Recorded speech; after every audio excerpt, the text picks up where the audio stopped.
One of the most difficult things about continuing to run and maintain your agency is to continue to generate demand, to continue generating leads and ultimately closing them and turning them into customers for your agency. So you might have heard of the term funnels here and there while reading about digital marketing, while learning about starting your agency. Today, I want to show you a quick example of a lead generation funnel for your agency. So check it out.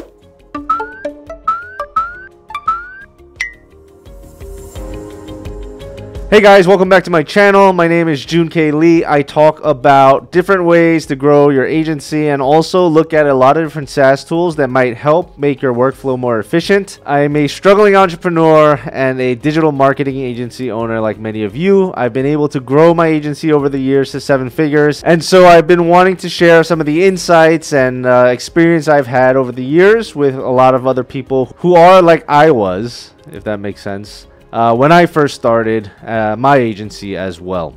So I'm not going to go into a lot of detail on what funnels are because I'm going to show an example of a live funnel that we have at my agency, but just a quick run through so nobody's lost is think of it, well, a funnel. So wide at the top, narrow at the bottom. So they are generally they break it into 3 parts. We have the TOFU, top of the funnel, the MOFU, middle of the funnel, and the BOFU, the bottom of the funnel. And what that is referring to is at the top of the funnel, this is generally more about awareness. You're getting to introduce your brand or your business to potential customers.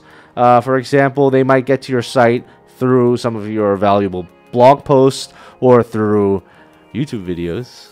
And yeah, it's just getting to know each other, right?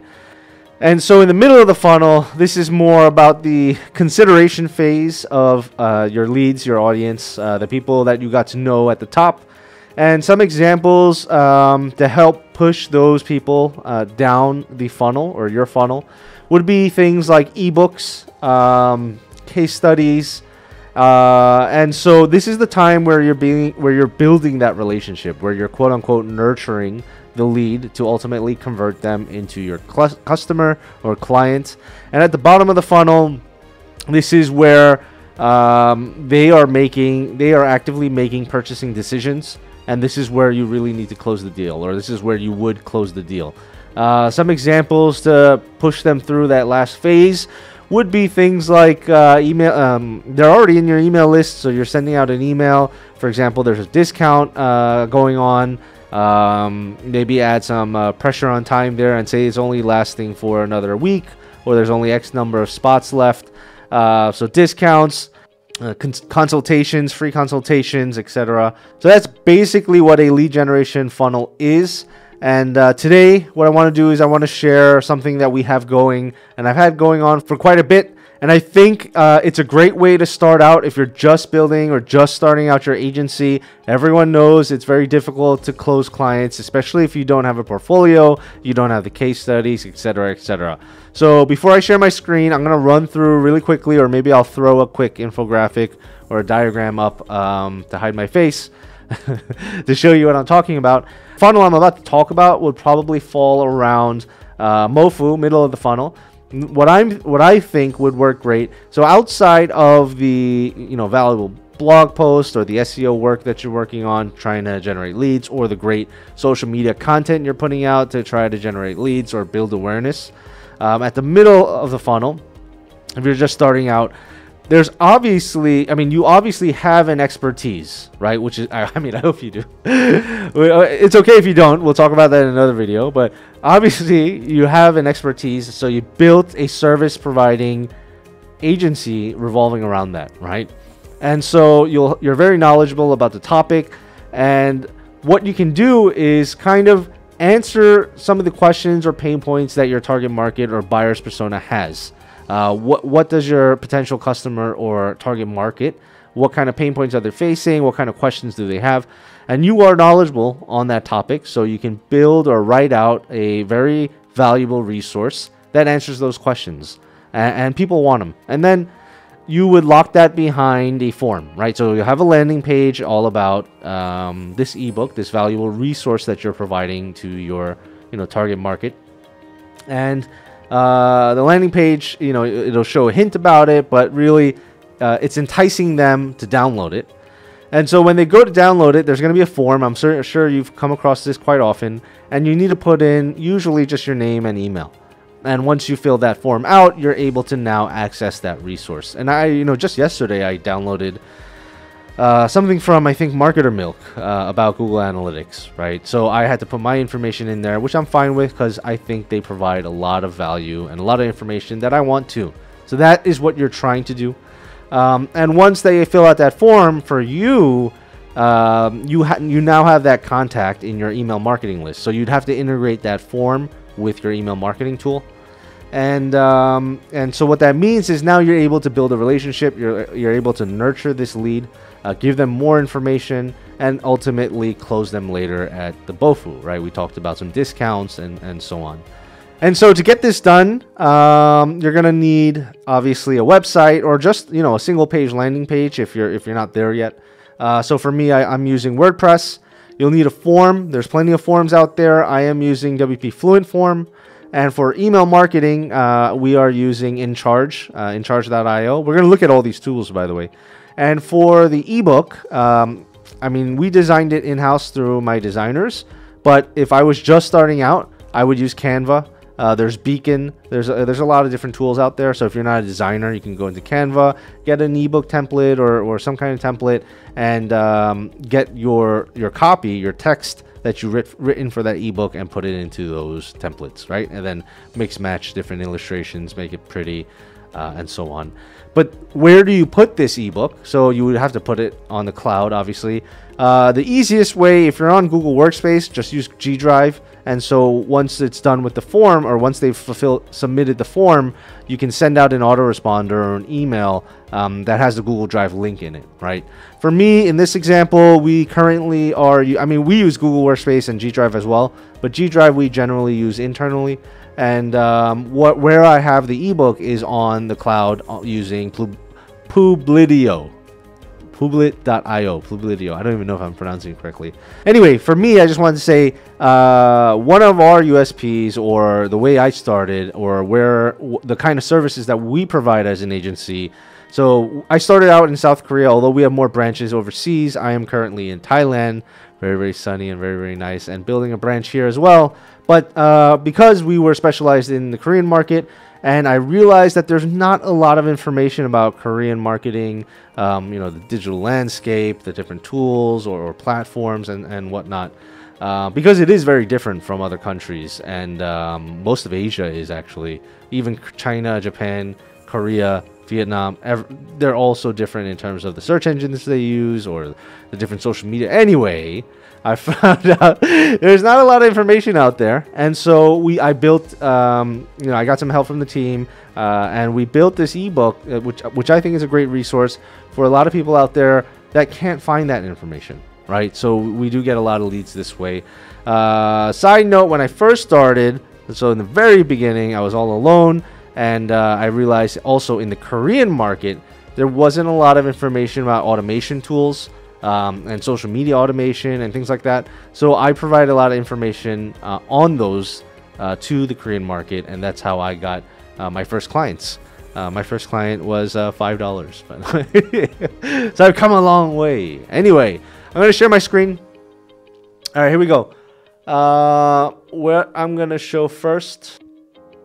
All right, so this is the landing page. Where visitors land. Most of our visitors on this one is inbound. I don't think we're running any PPC campaigns on this one because I think we rank pretty well. I think 1 to 3 on most relative keywords here. Anyway, you'll see pretty simple page. I have the form at the very top, obviously. Well, not obvious, but sometimes it's not obvious, or sometimes you don't want to do it that way. But maybe they're really antsy for this, and I know they might be because there's not a lot of info out there, and they will just fill out the form. So I have the form at the top. I generally have it in multiple spots, or at least a button or an anchor link to the form in multiple spots on landing pages. And this copy, this is an old copy. The new one hasn't been published yet, but this copy, what we're trying to do here is kind of entice them, talk a little bit about the Korean market, show off and show how much we know about it and all the different things that are out there for the Korean market in particular. and we go through all that. And so what we tried, oh, we also have a video. We also have a short video on a few things, and yeah, we have the form as well. And this form is where our visitors would come through the middle of the funnel and download our ebook, a very valuable resource. And for us, we know this lead, this visitor is interested in the Korean market. They want to know about digital marketing, digital strategies in the Korean market. And so that is very valuable. I would consider that a very, very warm lead. And so with the right nurturing, the right timing, the right messaging, and the right relationship that's being built through our email marketing, we'd be able to close this lead, or hopefully we'd be able to close this lead. So once they fill out the form, I want to show you where they get to. I mentioned you could do it in G Drive. For us, we have it on Publidio. The reason why, the reason why I have it on Publidio is I got a great deal on their subscription. I have a lifetime deal on it, but also not just that. It's been very useful for us. And I've always mentioned, as an agency, I like to make sure that we have custom branding on a lot of things. And with Publidio or with G Drive, everybody knows you're linking a G Drive link. You know, it's a very subtle detail, but still, I think it makes a difference. And for Publidio, we have it on our own subdomain, media.myagencyname.com. And I just feel that it gives off a better appearance to leads. So what we just looked through is just the front end of that funnel. So what I mean by that is what the visitors, what the leads they see, right? So they saw the landing page, they read the copy, they filled out the form, they got the email notification that they can get the ebook here, clicked it, and they saw the ebook using Publidio.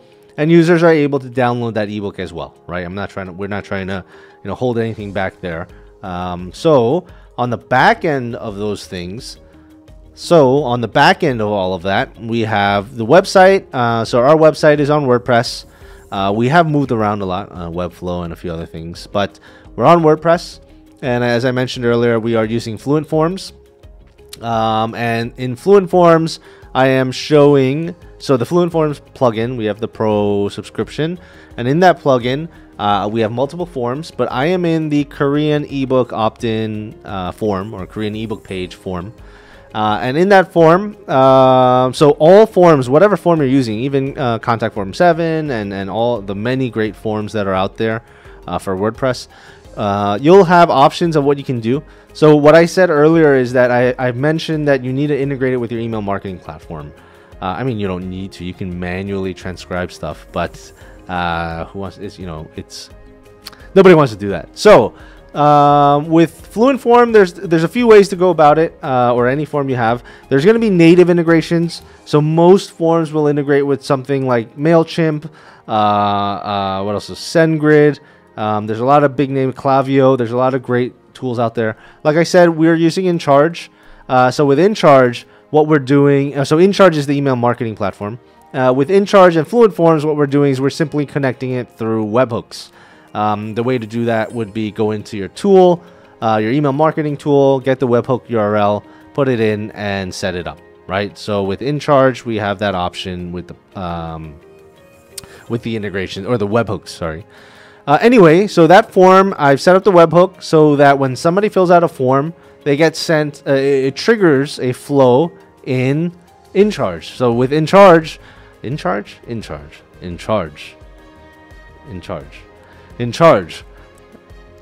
however you pronounce it. So here you see the Korean ebook flow, pretty simple flow, where we receive the webhook. So with the webhook, this is referring to what we had set into Fluent Form, right? And then basically what we have here is a very simple sequence. We check the field to make sure that the email validation result is valid. So we have a email validation within this flow because, there's a lot of, bots and spam emails that come in. What if it is, we'll send a notification internally that there's a new lead. If it's invalid, we will mark it as invalid, and we have a separate thing going on for those tags. We wait a minute. We wait a minute, add a tag So depending on what tools you're using, tags, segments, lists, etc., there's different ways to kind of categorize or segment everything. So with this tag, we have the ebook users. We know they're coming in through the Korean ebook. And of course, we send out the email, right? We'll send out the email with the ebook link that's available.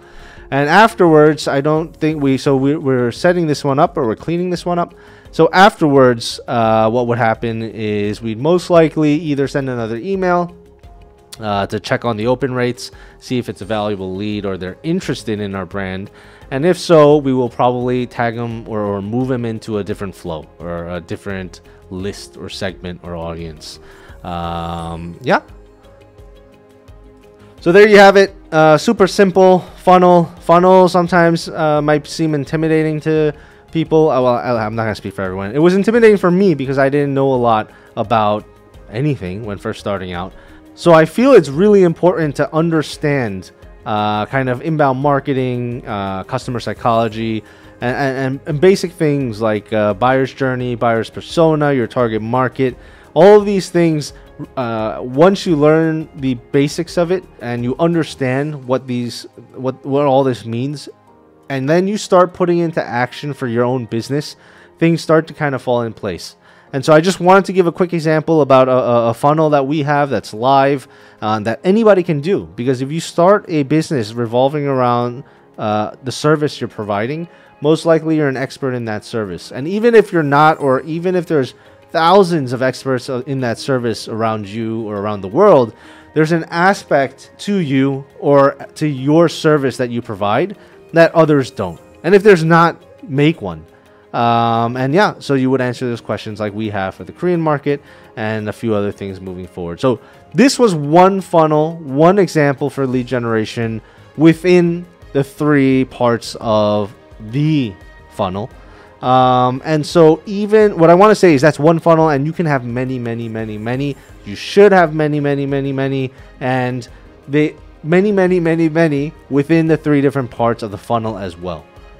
So over time, things start to get complicated, but what happens is if you take it piece by piece, you start scoring your leads, and you start to know exactly how they're flowing down your funnel or what's been working or not working.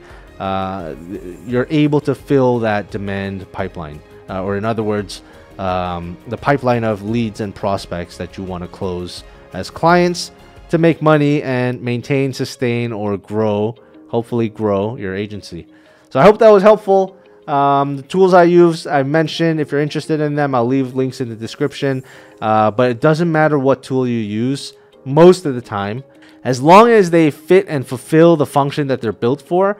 SaaS tools at its core, they are similar. And when you're starting out, the minor differences between all the different tools, like the big dog or the startup, they're not really going to matter to you, and you can always move over down the road. And for me, and I hope many others, you should be moving, or even if you're not moving, you should be testing out new tools, because tech is so fast. There's so many great SaaS startups out there. It'd be a shame to stick only to one, unless you found the Holy Grail. So anyway, thanks for watching, and I'll see you on the next video, and don't miss it. So like and subscribe.